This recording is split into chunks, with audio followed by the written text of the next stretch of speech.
What do you consider a bad football league? Some of you might say Ligue due to its reputation of being a farmers league, others might think about the Saudi Pro League due to its wish of buying their way into the top of the football pyramid.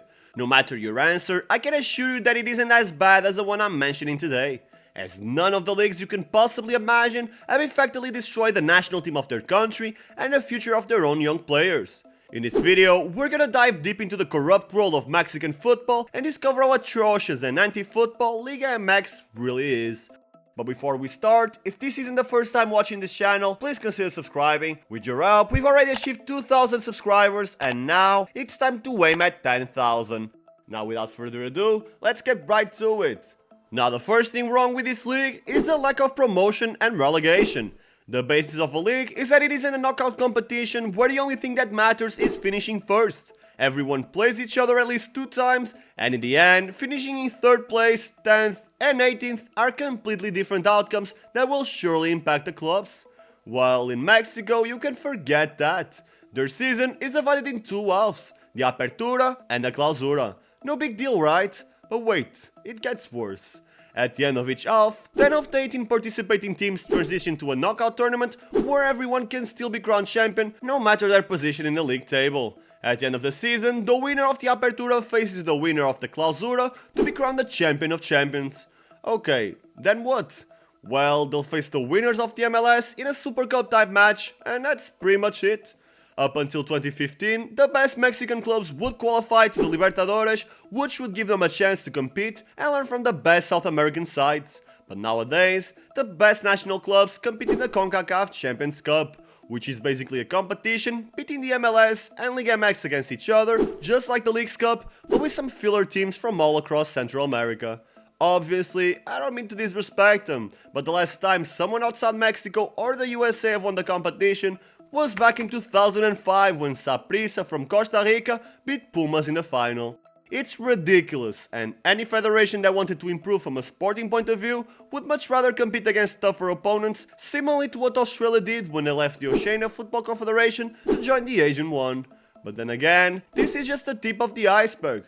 Finishing in 1st place realistically only adds another trophy to the club's museum, without really giving them a boost. Maybe that's why it's so rare to see back-to-back league winners in Mexico. But what about those finishing in the lower half of the table? Surely there's always a big fight to avoid relegation. Well, that's the thing, there are no relegations. The excuse is simply that there is no team from the 2nd division that could actually afford to play in the top flight. Doesn't that sound off? If no team can afford the cost of being in Liga Mx, I seriously doubt the clubs are the ones to blame.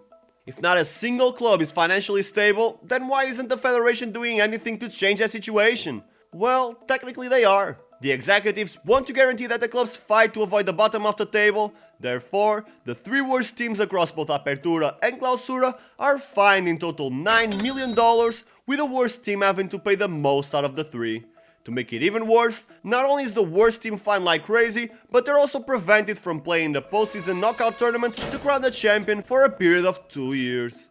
In all fairness, that money will be used to support teams from the 2nd division, but let's be real, that initiative just perpetuates a cycle of mediocrity in the league. Transitioning wealth from poor club to poor club changes nothing. There should be a massive investment in the 2nd division by the league or by the federation, and it doesn't happen not because there's no money, but because the rich men on top simply don't see any advantage in doing so. Trust me when I tell you, the men who run Liga Mx are some rich motherfuckers. Mikel Arriola, the league's president, is a millionaire, and when it comes to the Mexican Football Federation, it is basically run by the biggest TV broadcasters in the country. Yet, despite all of their wealth, they insist on putting disproportionately high fees for their best players, preventing them from leaving to Europe. As a consequence, the league's most promising prospects are left to rot battling for paper trophies, never reaching their true potential. And those guys are actually the lucky ones, because the vast majority of Mexican kids who love football and dream of turning their hobby into a career are never given opportunities simply because the cost of an academy in Mexico is incredibly expensive. Still, from a parent's perspective, what's the point of investing in your kid's future football career? Unless they're very much above average, they'll never be given chances by Liga Mx clubs, who instead prefer to bring in finished players who will put more butts on seats and people watching the live broadcast than some unknown academy player.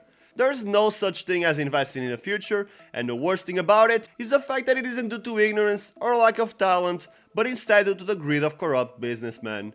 Ultimately, I could go on and on about how that impacts Mexican football overall, but I've already covered the impact on the country's national team in this video. My point is that no matter how weak the league is, how evil the intentions of those pulling the strings, there's no league, as far as I'm aware, that goes against the beauty of football as much as Liga Mx. It's ridiculous how a league could be run to the ground only to make the rich even richer, and no one, other than a part of Mexican fans, cares or does anything about it. But hey, maybe this video reaches a lot of people, and hopefully we can wake many football fans up to what's really going on in a country with such a beautiful football culture.